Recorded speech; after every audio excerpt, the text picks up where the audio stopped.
बोलो जयकारा बोल मेरे श्री गुरु महाराज की जय। सौभाग्यशाली गुरुमुखो, जिस प्राणी के सामने अत्यंत कठिनाई उपस्थित हो जाए और उसे उस कठिनाई में कोई भी सहारा देने वाला न हो, अनेक शत्रु उसकी जान के दुश्मन हो जाए, उस समय सगे संबंधी भी उसे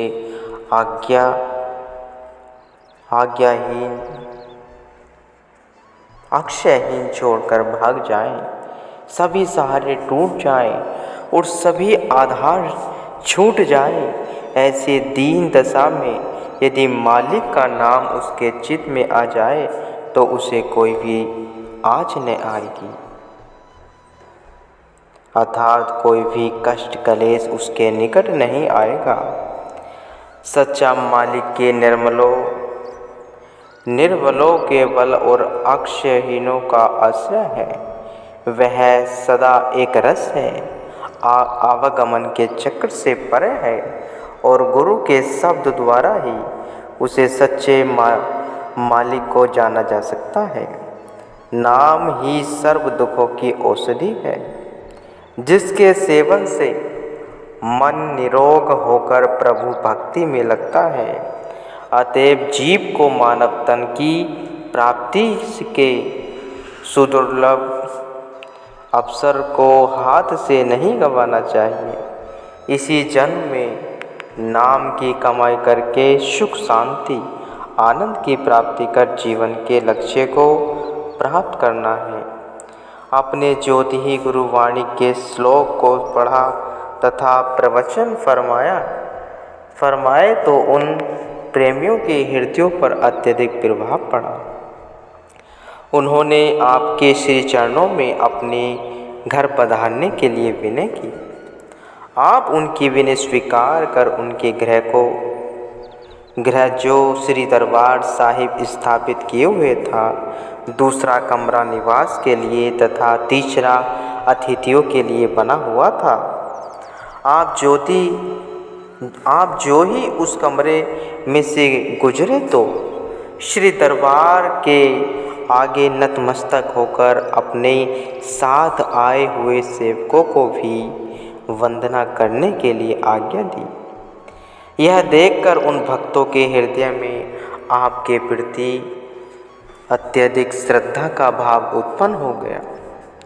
उनमें से एक भक्त जी ने तो स्पष्ट ही श्री चरणों में विनय की, विधाता की ओर से हमें भी यह पावन शुभ अवसर मिल गया है।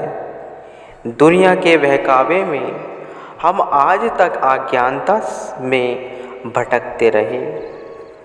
अब तो हमने अपने सामने प्रत्यक्ष रूप में देख लिया कि श्री आनंदपुर के उन्नायक स्वामी गुरुवाणी के शब्दों पर सत्संग उपदेश करते हैं। स्वयं उन्होंने आज भक्तों को वंदना करने के लिए आज्ञा प्रदान की है। हमारे हृदय में आपने एक नवीन दिव्य ज्योति का प्रकाश भर दिया है। स्वयं कुल मालिक ने हमारे मन पर आए हुए भ्रम के पर्दे को गृह में पधार कर दूर कर दिया है। हम भी पहले चकोड़ी संत आश्रम के समीपवर्ती स्थान पर रहते थे तथा भक्ति परमार्थ के सम्राट श्री आनंदपुर के महाराज जी की महिमा हमने सुनी थी।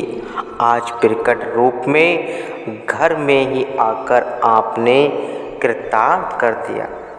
जब आप इस गृह में पधारे तो स्वाभाविक ही निम्नलिखित शब्द श्री दरबार साहिब में पढ़ा जा रहा था। आपने भी उसी शब्द पर ही श्री वचन फरमाए।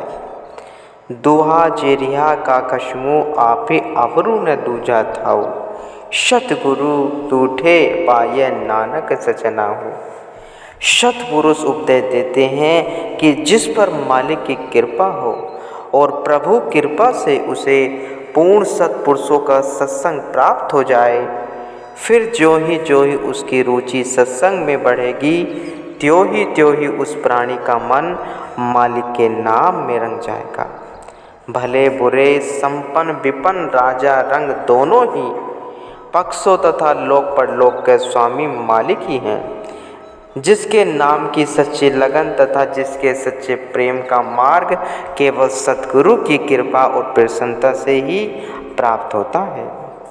भाव यही है कि संत महापुरुषों की संगति ही जीव को अपने मार्ग पर ले जाती है। संत महापुरुष तो निरपेक्ष भाव से उपदेश करते हैं। जो जीव उनके पावन वचनों पर आचरण करता है वह लाभान्वित होता है। इस प्रकार इन श्री प्रवचनों को श्रवण कर उन भक्तों ने बड़ी श्रद्धा से आपको भोजन करवाया तथा आपने 2-3 घंटे पश्चात वहाँ से प्रस्थान किया। नरसिंगापुर से आपने छिंदवाड़ा की ओर कृपा की। नरसिंगापुर तथा छिंदवाड़ा के मार्ग में नर्मदा नदी बहती है। जब आपकी बस यहाँ नर्मदा नदी के किनारे पहुँची तो पुल के इस ओर काफ़ी संख्या में ट्रक तथा बसें रुकी हुई थी। इसका कारण यह था कि इस बार वर्षा ऋतु शीघ्र ही आरंभ हो गई थी तथा 2-3 दिन पहले लगातार वर्षा होती रही, जिससे नर्मदा में बाढ़ आ गई। अब बाढ़ का पानी तो पुल से नीचे उतर चुका था, परंतु पुल पर चिकनी मिट्टी की तह जम गई थी। पुल पर चिकनी मिट्टी होने के कारण सबको यह भय था कि कहीं मोटर फिसल न जाए। जो ही आपकी बस नर्मदा के पुल पर पहुंची तो आपने यातायात के बंद होने के कारण पूछा। सेवकों ने बस से नीचे उतरकर इसके विषय में पूछताछ कर श्री चरणों में निवेदन किया। आपने सब सेवकों को आदेश दिया कि सभी मिलकर इस पुल की मिट्टी को दूर हटा दो।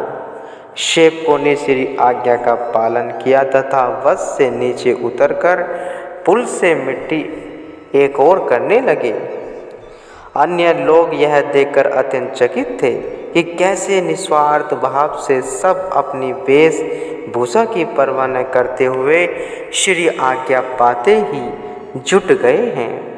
इनको देखकर कई अन्य बाहर के व्यक्ति भी साथ जुट गए। 1 घंटे में पुल से मिट्टी हटाकर मार्ग को साफ कर दिया। पहले श्री सद्गुरुदेव महाराज जी की बस पुल से गुजरी। इसके पश्चात सारा यातायात आरंभ हो गया। अन्य लोगों के मुख से अनायास ही ये शब्द निकले कि सचमुच ही संत महापुरुष केवल परोपकार के लिए ही अवतार लेते हैं।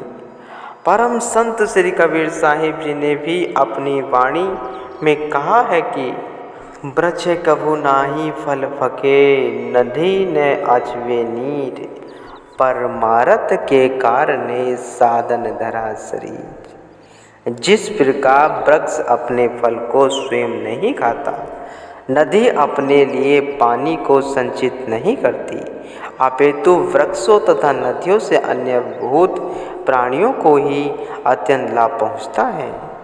इसी प्रकार संत महापुरुषों का अवतरण भी परोपकार के लिए होता है।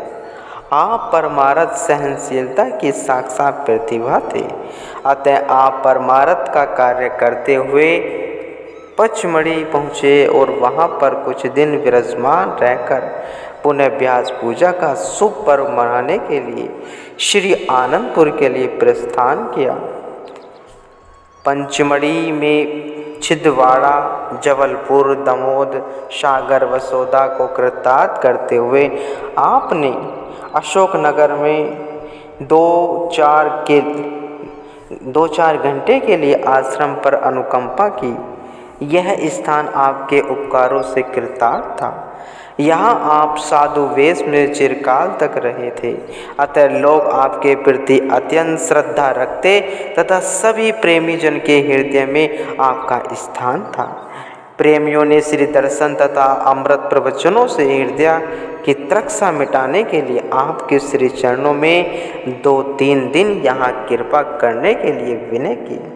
आपने अशोकनगर के प्रेमियों के आग्रह पर एक रात्रि का अमूल्य समय उन्हें प्रदान किया।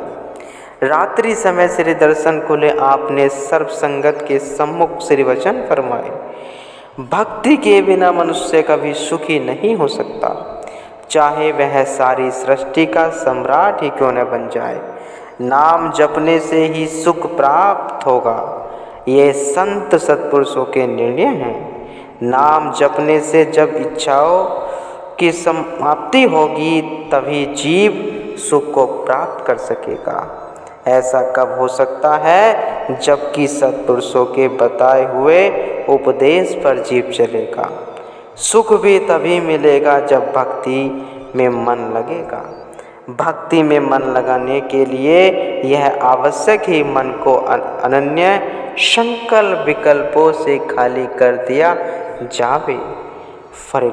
फकीरों की कौल है, भर रहे दिल में दुनिया भी ख्याल आवे क्यों कर, उसमें नूर जुलाल लाल, चाहिए तुझको अगर वरले वशले सनम, दिल को खाली गैर से कर ले ये कलम।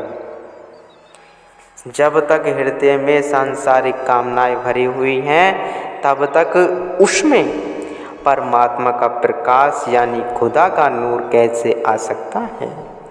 हे जिज्ञासु, यदि तुझे मालिक का प्रेम प्राप्त करने की चाह है तो अन्य सभी कामनाओं से इसे खाली कर दे। कहीं माल मिल्कियत लाल जवाहरात तथा सोना चांदी की दिल में चाह है और कहीं पिता की कहीं पुत्र की दिल में मोहब्बत है। इस प्रकार जहाँ जहाँ भी श्रुति का ख्याल जाता है तो मालिक के मिलाप में ये रुकावट है। सत्पुरुषों का यह भाव नहीं है इन पदार्थों का प्रयोग न करो, परंतु इस बात पर विशेष ध्यान देना है कि संसार के विषय भोग हृदय में ठोर बन पाए हैं, ठोर न पाए। अगर इन्होंने दिल में घर कर लिया तो परमात्मा के मिलाने में मार्ग में बड़ी बाधा होगी। दिल है तेरा एक इसमें है हर्जी, उल्फते दो दो समा सकती हैं नहीं। माया और भक्ति दोनों इकट्ठी नहीं रह सकती। यह दिल मालिक का है, मंदिर है, इष्ट देव का उपासना स्थान है। मायावी विषय विकारों के लिए इसे मुसाफिर खाना नहीं बनाना। अतः सांसारिक सुख ऐश्वर्यों में मन को न फांसते हुए संत महापुरुषों के उपदेश अनुसार जीवन व्यतीत करना ही गुरुमुखों का परम धर्म है। यही प्रवचन ही जीव की निजी पूंजी है, जिन पर आचरण कर लोक तथा परलोक में सुख की प्राप्ति हो सकती है। इसी प्रकार रात्रि के समय में श्री दर्शन तथा श्री सतवचनों से प्रेमियों को कृतार्थ किया है। सभी प्रेमियों ने और 2-4 दिनों के लिए यहाँ कृपा करने की श्री चरणों में विनय की, परंतु आपने फरमाया कि हमने प्रातः श्री आनंदपुर में अवश्य जाना है। अतः एक रात्रि वहाँ अशोकनगर में बिताकर प्रातः 6 बजे श्री आनंदपुर पधारे।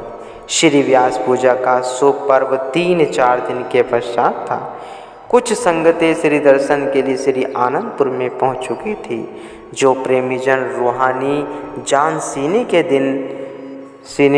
दिन श्री आनंदपुर के किन्हीं कारणों से न पहुंच पाते थे, वे सब श्री व्यास पूजा के पर्व पर श्री दर्शन के लिए आए तथा आप के श्री सुमंजुल दर्शन पाकर धन्य हो गए। आपने प्रथम व्यास पूजा के लिए दिन सर्व संगत के सम्मुख श्री प्रवचन फरमाए। मनुष्य जिन वस्तुओं में सुख की खोज करता है उन वस्तुओं में कभी भी सुख की प्राप्ति नहीं होगी। क्या कभी सरसों के पेलने से भी घी निकला है? क्या कभी विष खाने से भी जीव ने अमर पद प्राप्त किया है? कदापि नहीं। सरसों के पेलने से तो तेल ही प्राप्त होगा, अमृत का पान करने पर ही अमर पद की प्राप्ति होगी। जीव संसार के आडंबर में फंसकर उसमें से शाश्वत सुख तथा वास्तविक आनंद की प्राप्ति करना चाहता है। ये कैसे हो सकता है? महापुरुष फरमाते हैं, ये मीठे फल जहर भरे हैं, सुख थोड़ा विपत घनेरी है। जो मायावी पदार्थ दिखाई देते हैं, इनमें सात्विक सुख नहीं है। यदि इनमें कहीं भौतिक सुख दिखाई देता भी तो वह सुखा आभास है, वह केवल दिखावा मात्र है, सात्विक सुख उनमें नहीं है। अब गुरुमुखों को वास्तविक सुख जहाँ से प्राप्त हो उसे खोजने का प्रयत्न करना चाहिए। वह सुख कहाँ है? संतों की वाणी, संतों के सत्संग में है गुरुमुखों।